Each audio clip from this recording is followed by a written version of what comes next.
Hey everyone, welcome back to Crypto Cash. Thank you so much again for joining me here. I hope you're having a great day. Let's take a look here at Bitcoin, see what's going on this year weekend. We're going to double check a few things that are fairly important, such as moving averages, and just take a peek at liquidation.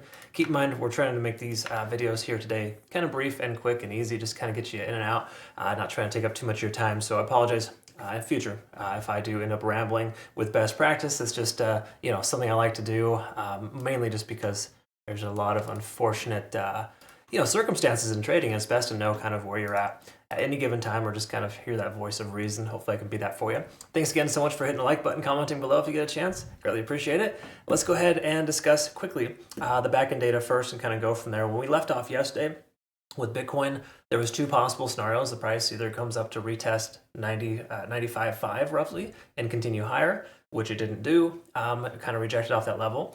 And instead, it kind of pulled back here, but it's not making a lower low. This is a good sign. Granted, volume's drying up. It's a weekend. Not really the best testament here, but we're currently hanging out right there at that local point of control, kind of letting us know that we got some support at the low $94,000 range. Taking a look here at liquidation this last 7 days, we can see there's a big chunk of change down at 91,000. We know that. There's also a large chunk at 96.2, roughly 96,000. So easy way to understand it is we're closer to the upside there. There is potential to see 96 to 97,000 again. Just note that's a pretty strong resistance range. I think breaking through that we'll need a lot of volume to do that. Okay.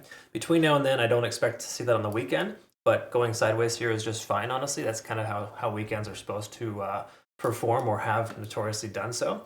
We see here where there is some late shorts at 96.3, and of course there again at 91,000. So from a macro perspective, there's still more likelihood of further downside for Bitcoin. Okay, taking a look here, liquidation delta starting to taper off. This is good. This is very natural. We need to see this in order for it to continue lower, or in general, this is a good sign because it could essentially shift momentum to the upside as well.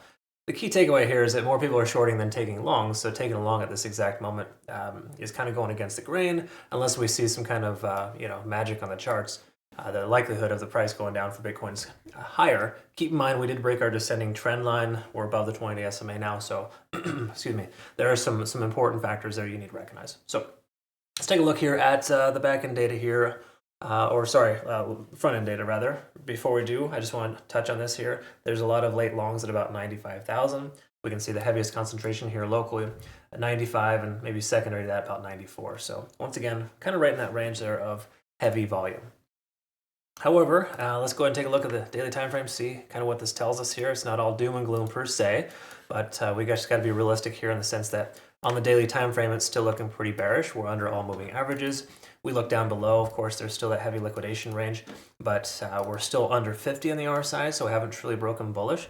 I feel like we close above 95, 96,000. We will see the RSI back in good shape, and that's kind of where we want to be. Because again, this is just kind of a contributing factor to the downside, essentially letting us know that we could still see either further downside or secondary to that, we got a resistance level above us, which we already know that, right? So nothing too crazy and out of the ordinary on the daily time frame. The 4-hour time frame, this is where things are shifting gears, but not by any stretch is it like phenomenal. So just keep in mind here, again, I'm a firm believer of being above the 20-day SMA before taking any consideration for a trade. Specifically on the 4-hour, I prefer it to be on the daily too, but the 4-hour is kind of like the starting point. It's like the bare minimum. So with us being above that level, that's a good sign, kind of just letting us know that, hey, we're above the short-term trend, letting us know that further upside could happen. Once again, low volume weekend, folks. I wouldn't expect a lot. It doesn't take much selling pressure to get the price to come down or up. Of course, with buying pressure instead. So once more, though, we zoom out here. We can kind of see there's a decent chunk of volume at 94,000 to 95,000 or 94.5. Either way you look at it, we're kind of right in the upper range of that, but we're still within it.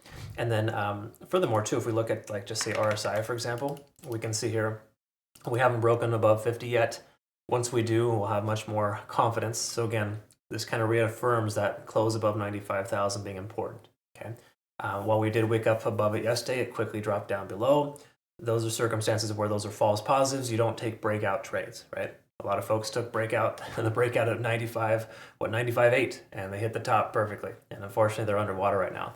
That's just how it goes sometimes, right?